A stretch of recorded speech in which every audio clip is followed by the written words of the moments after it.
Welcome to the first of four Western Cover Crops Council's Intermountain Subregional Conference from the Ground Up webinars. My name is Steve Hines, and I'm an extension educator for University of Idaho, and I'm located in Jerome County, which is in the south central part of the state. And of course, we have to thank Western SARE for the funding for the grant to make all of this project possible.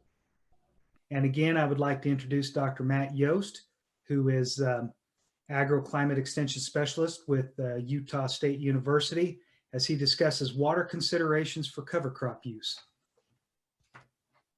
Good, thank you, Steve.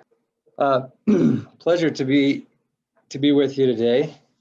I want to talk about some water and other types of considerations for cover crop use. I'm going to start kind of trivially here and ask this question. What is a cover crop? If we were in person, I'd probably ask for some ideas and get a little discussion on this. If you're like me, you're finding that the definition of a cover crop can be quite broad, quite liberal. And there's lots of other terms out there. Alternative crops, double crops, intercrops. Are these the same? Are these all the same as cover crops, or are they different? For the purpose of the discussion today, I want to talk about cover crops in the context of the word cover, and pointing to the idea that cover crops are a secondary crop, typically not a cash crop, that would replace some bare ground or fallow. Usually this is in the winter. It can be at other times. And often these happen, or they're used in between cash crops. Cover crops are often not harvested, but rather used to provide cover and other benefits, organic matter, nutrients to cash crops. So this is the context that I want to discuss a cover crop in today. I know there's lots of other applications and lots of other uses. Many people are terming things cover crops because it's an alternative crop or a different crop, or it's a double crop that they're harvesting, and that's okay. I'm not here to hone on this, but for our discussion today, I really want to focus on a cover crop for the purpose of covering the ground and something that would probably leave in the field and not harvest. Okay, so how much, I want to go through a series of questions here. So thinking about cover crops, how much do they cost? Here's just an average cost of many different species. So I went to Green Cover Seed. They have this calculator, it's a smart mix calculator, great tool. Allows you to go in and select different conditions about your site, your field, your farm, and then give some recommendations for different types of cover crops. So I went in and I picked almost every type of cover crop possible that they were selling seed for, and did this for four broad categories: broadleaves, grasses, brassicas. This first one here should be brassicas. I apologize. Grasses, and then legumes. And you'll quickly see that most cover crops cost anywhere from $10 to $20 an acre. Except for legumes, they tend to be a little bit more expensive, but legumes also can provide some nitrogen, and so they often return more benefit than some of the other, economically, than some of the other species. Okay, so why might you or I invest in using cover crops? There's lots of reasons, lots of goals that people have when using a cover crop. And so here are some of the top 10. So first, most people are interested in increasing soil organic matter, nitrogen fixation in some situations, nutrient cycling. It's a great way to hold on to nutrients over the winter so you don't lose them, to add crop diversity, and to increase the management of insects, to provide more beneficial insects. Some others, and these are big ones: decrease soil erosion, decrease soil compaction, and decrease weed pressure. And finally, some other goals are to supplement grazing or forage production. Today, I'm going to focus heavily on one of these, and that is increasing soil organic matter. So why is soil organic matter so important?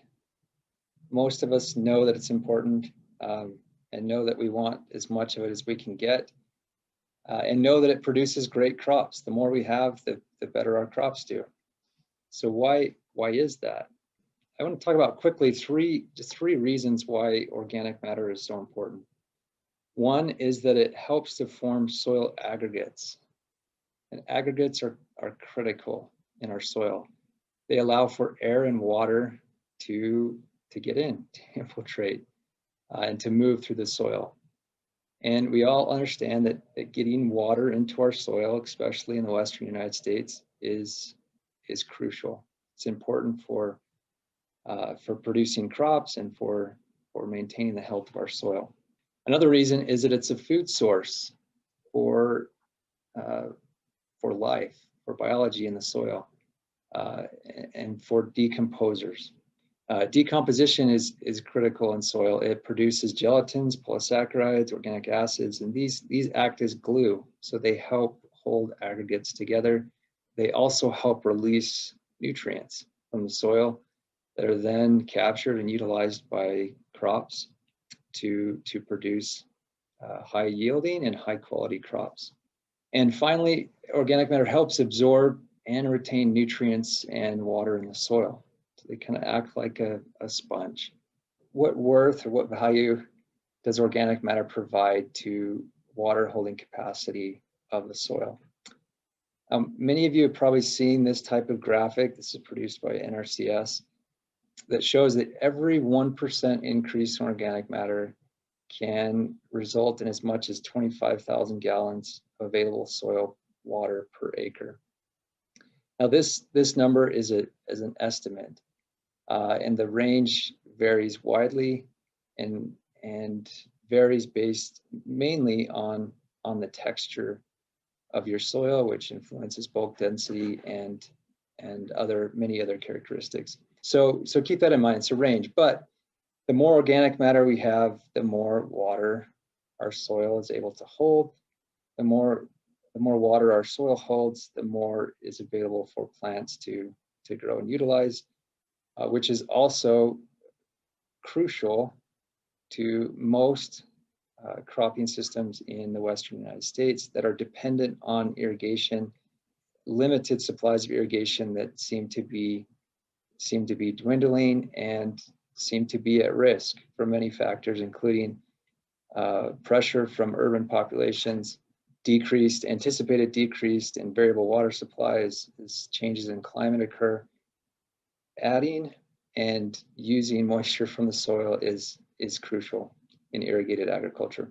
Okay, so we understand that. We know organic matter is important. We know it's important to increase it. How do we go about increasing it? How much do we add? You know, organic matter in the soil is a lot like us, a human body. We can't really eat a large amount of food once a week or once a month or once a year and be okay and survive. It takes constant replenishment of nutrients and food to keep us going. And soil organic matter is the same way. It's always decomposing, and so it always needs replenishment. It always needs addition of crop residues, roots, shoots, biomass, manure, other additions, compost, to keep the levels up and hopefully to keep them increasing. And generally, we can't add too much organic matter. The more we add to a soil, generally the better. Okay, so we know organic matter is important. We know we want to increase it. What is the potential? I've heard some pretty outstanding claims, and I'm not sure if others have, but sometimes you'll hear people talk about increases in organic matter, 1% or more increases in organic matter in a really short amount of time. I just want to point out that usually that is not possible. Usually it takes it takes time, and quite a bit of time, to increase organic matter in soil.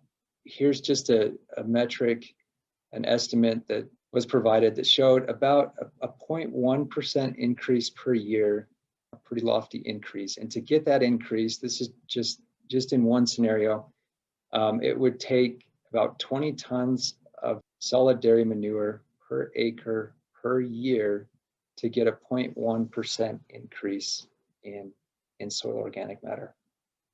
So in 10 years, in a decade, you could increase organic matter by 1%. That's a lot of manure, and that's manure every year.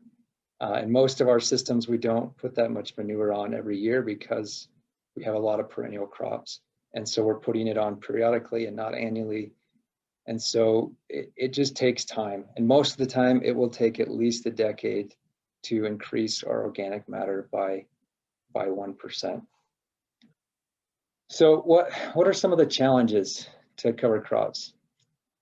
Lauren covered this quite well in her survey, so I won't spend a lot of time here, but just want to point out quickly, the National SARE program has conducted cover crop surveys for many years. And this is their surveys. I think it was the 2015 survey, and it shows where they're getting most of their responses. And much of this is coming out of the Midwest. That's where they've historically received the most responses. And so it's most representative of the Midwest. And usually there's very few responses from the Western United States. But let's see what we can learn from the Midwest. Here were the challenges, the most frequent challenges to cover crops listed by respondents of that survey. And the top three were establishment. The second one was seed cost. And third was extra time and labor required to manage the cover crops. And then lots of other reasons, minor challenges. Today, I want to focus just a little bit on a few of these. These are concerns that I hear most frequently as I talk with producers in our state, is that the cost of the seed is a huge limitation for them. And then one that wasn't a big factor in the Midwest, but seems to be a huge factor in the Western United States, is the fact that cover crops use moisture. And we're limited in moisture. We often don't have excess, and many growers are grappling with that trade-off between using water for cover crops or utilizing it for a cash crop. And so those are two that I want to dive in a little bit more to the rest of the time we have together. So I first just want to pick out a couple opportunities. So as I think about cover crops in the Western United States, and realize this is a huge region, and there's a lot of diversity in what crops we grow. But one challenge that we have is that we have a lot of perennials. Well, I don't know if it's a challenge. It's a blessing, actually. We have a lot of perennials. Alfalfa and grass hays are dominant. They cover more acres than almost any other crop in most of the Western United States. And as perennials, there's less opportunity for cover crops and probably less need, right? Because perennials are covering the ground usually all year round. It provides probably less opportunity for us to incorporate cover crops than other places like the Midwest, where it's all mostly annual based crops. So as I think about it, I want to just pinpoint a few opportunities that I see, and realize that I'm not going to cover every crop, every system. Here are a few. So in my view, one of the largest opportunities to utilize cover crops exists when small grains are in a crop rotation. The reason for that is that small grains are a short season crop. We're not using the whole growing season. So small grains are typically planted in the winter or in the spring, and then we harvest them sometime in July or August, which then leaves about half of August, all of September, and the rest of the year we have opportunity to get a cover crop established, get it growing well, get high yields of that cover crop before winter sets in. So in my view, that's one of the largest opportunities, is when we have small grains in rotation. This could include irrigated and dryland settings, and especially probably in some dryland settings where we actually have fallow. We have a year of fallow where we have no crops growing. But that also presents even more challenges as it relates to moisture. And Dr. Earl Creech will cover kind of all things dryland cover crops when he presents next week. So I won't talk about dryland. I just want to focus on situations where we have irrigated cover crops that we might utilize after small grains. The second opportunity that we have is following corn silage. Corn silage, most of the corn in the western United States is used for corn silage. Much more corn silage production than in the Midwest, where the majority of the corn is produced for grain. What that means is that silage corn is usually harvested earlier in the year than grain corn. It usually comes out in September, which allows for just a little bit more time for us to get a cover crop established before the harsh winter conditions set in. In many ways, this provides some advantages. It gives us a little bit more time to get cover crops established, because that's a huge battle. In the Midwest, I spent 8 years researching in the Midwest, and that was just a massive challenge. Trying to get cover crops established after taking grain corn off is very difficult, because there's not much time to get the cover crop germinated and growing before winter sets in. A third opportunity could be after some of these later season crops. So sugar beets, potatoes, mainly in Idaho, but also some grain corn. Most of these are harvested in late September to early mid-October. And so there may, if we can in some areas squeeze these in, there may be some opportunity to incorporate cover crops after these crops are taken off as we move into the winter. Another maybe advantage that we have here in the Western United States is that our growing season sometimes starts just a little bit later. It doesn't warm up as much until we get normally into early to mid-May. And so it also leaves us a little bit more time in April to let cover crops grow a little bit longer before we might terminate them in preparation for a cash crop. So earlier I talked about that 1% increase in soil organic matter. There's some areas where NRCS and others are kind of setting this as a goal. There's an option for farmers to try to focus on over 10 years to try to improve your organic matter by 1%. And so I want to kind of walk through a few scenarios to just show you what it looks like. The first scenario is just a situation where we had a cover crop following a small grain. In this scenario, let's first just look at, we're gonna quantify how much carbon we can get from the cover crop, and then also from the cash crop. So in this example, we're following wheat, and we're gonna put a cover crop in after our wheat. We are getting carbon from our cash crops because we're leaving some residue, right? We always leave the roots, and most of the time we leave some straw or residue. So for wheat, quickly calculate how many pounds of biomass, how many pounds of crop are we gonna leave. First, we can just look at the grain yield, and we estimate we get about 8,000. The harvest index of wheat is about 50%, so that means we have about 8,000 pounds of straw per acre. Roots are generally about 20% of the biomass, so we get about 1,600 pounds of roots. If we leave the roots in the straw, we get about 9,600 pounds of biomass that's going to be left in the field. Okay, so now we add a cover crop.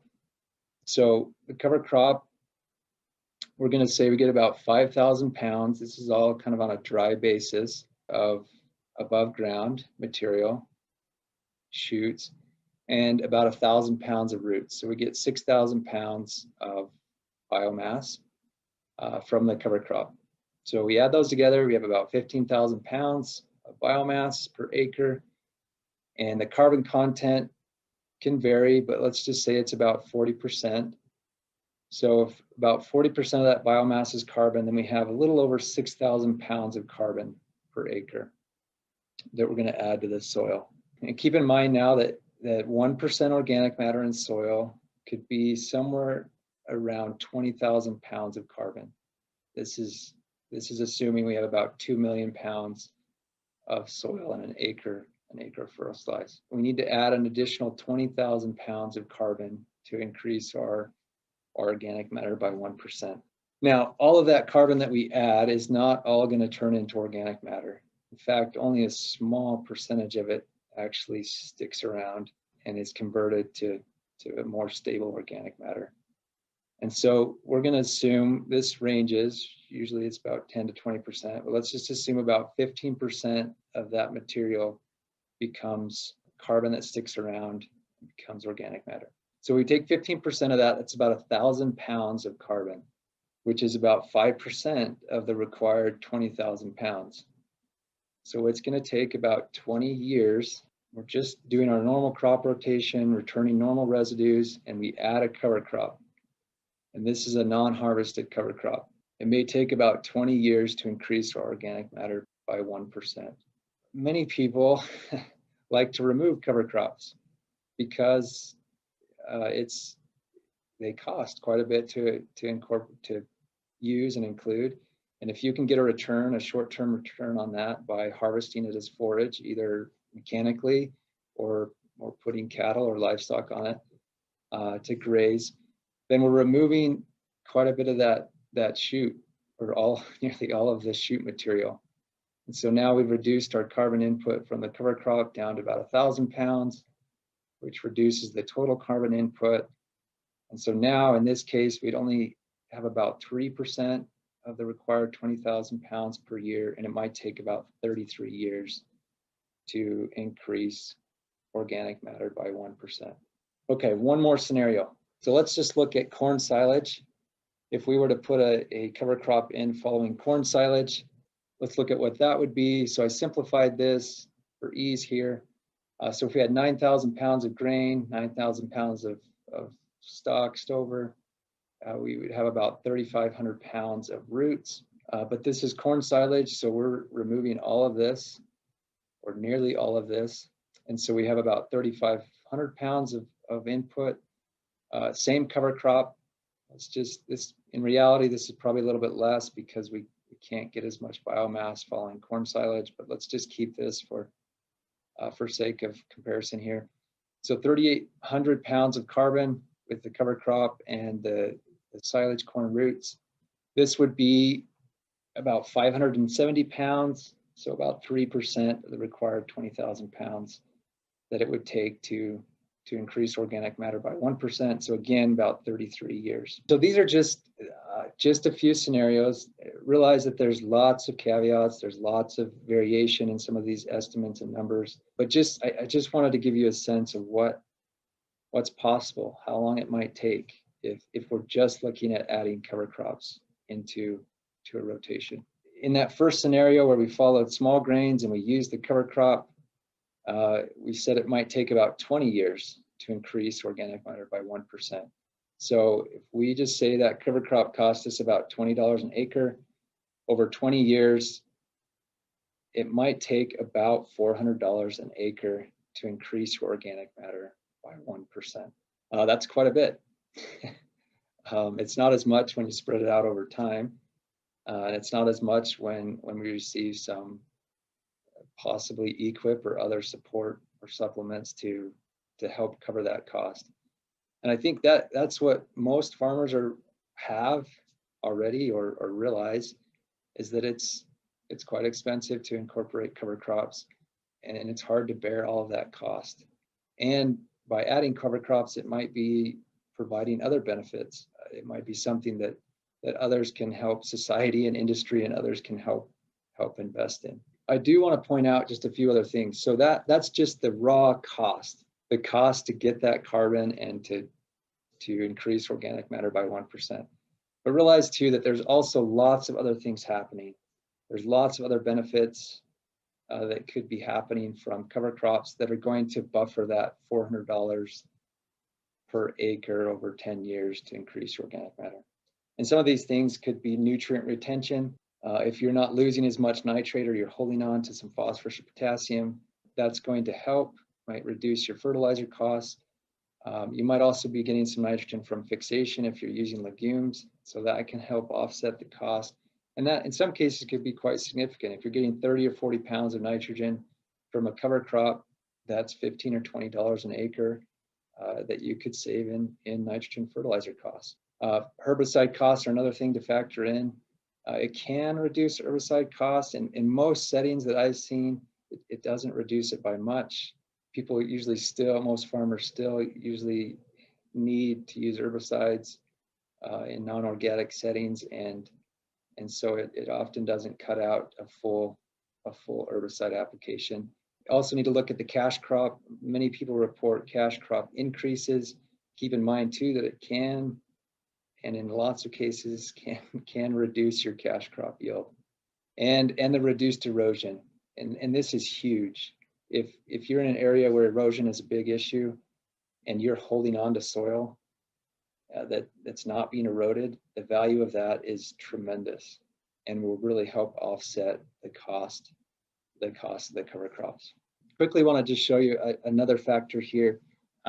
So cover crops alone can be quite expensive, can be an investment, but sometimes when coupled with other things, it really helps offset the costs. And here's just an example from some work that I did in Missouri, where we looked at using cover crops and no-till over about 20 years on one of these research fields. What we noticed there is that, yes, cover crops were adding quite a bit of cost. It was about $40 an acre. So this was to seed and for the actual seed, but we saved a ton of money by reducing tillage. So cutting out tillage almost perfectly offset the cost of using a cover crop. Reduced, and most of that was just reduced fuel by running tractors across the field. So in this study, I just wanted to show you really quickly, over that 10 or 11 year period, when we added reduced or no tillage and cover crops together, we had a small impact on our crop yield. There was a few areas where we saw, in orange here, we saw some increased yields, a few areas we saw decreased yield. We had changes in some of the variation in the crop yields across the field. But most importantly, as we looked at profit, we maintained it. So over about a decade, so we had about a decade of using cover crops and no tillage, we maintained profit in this field, which, you know, is not the most appealing message, but it was a really important message for us that it's probably possible. And this was a soil in Missouri. It had about 2% organic matter, so it's not a 5% or 6% organic matter you might find in Iowa.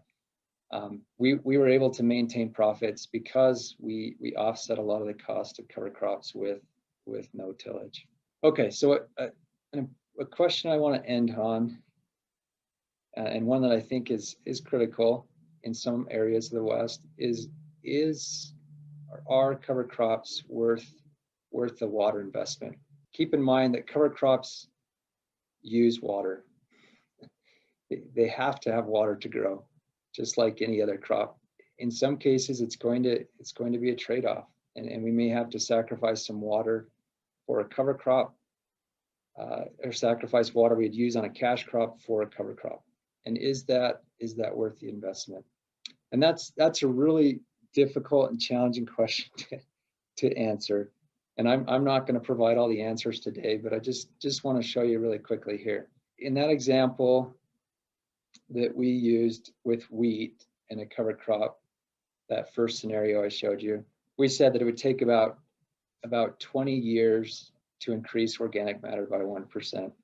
So if we take that 20 years and let's just multiply that by how much extra irrigation we might use on a cover crop. If you were putting a cover crop in following wheat or another small grain in mid-August, that you would probably irrigate it 2 to 3 times the rest of that season. So you might use somewhere around 6 acre inches of water to get that cover crop up and established following the weed. So if you did that for 20 years and realize you're probably not going to grow wheat every year, there's going to be other crops rotated in there. But for this sake, let's just say 6 acre inches over 20 years would equate to about 10 acre feet of water to increase your organic matter by 1%.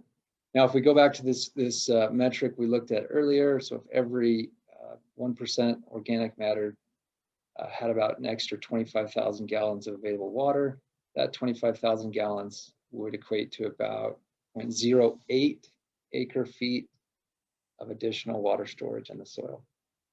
So a huge difference there, right? It requires a lot of water to increase organic matter. Organic matter is going to help, but it probably is not going to offset the water that it required to gain that additional organic matter. And this is complicated. There's lots of variations and caveats here. And so I just want to point out quickly that we are trying to study this and really look at what is the water use of cover crops and other soil health promoting practices like no tillage and diversifying crop rotations. And so we have a large study in place right now at three sites in Utah where it's a water optimization study. And so we're looking at the impacts of cover crops, how they influence water use in the short term and hopefully also in the long term. So to end here, just want to summarize. So first, cover crops alone will likely take about 20-30 years to increase organic matter by 1%. It really depends on how much the biomass we remove. The important point is that cover crops alone, it's going to take a long time. If you incorporate cover crops with other practices like large and frequent manure or compost applications, or grazing to get more manure out on the fields, or eliminating tillage or other factors, then people have documented that you can do it in about 10 years or a little bit less. You can increase your organic matter by 1%. Realize that cover crops in many cases will likely require an investment in additional water. And so if water is tight and it gets even tighter into the future, it will be critical to optimize water use for cover crops the best way possible. And one thing that will probably help in many cases is to utilize rainfall, precipitation, snowfall as much as possible. So if you can get a cover crop in and let it germinate with rainfall in the late fall, you're going to be in a better situation water-wise. So look for every opportunity you can to kind of save on water, because it will take an investment. And like I mentioned, we do have some ongoing research on this, and so stay tuned. In the next year or two, we should have some really good results on kind of really specifics for cover crops in our area and region, and how they influence water optimization. With that, I'll say thanks.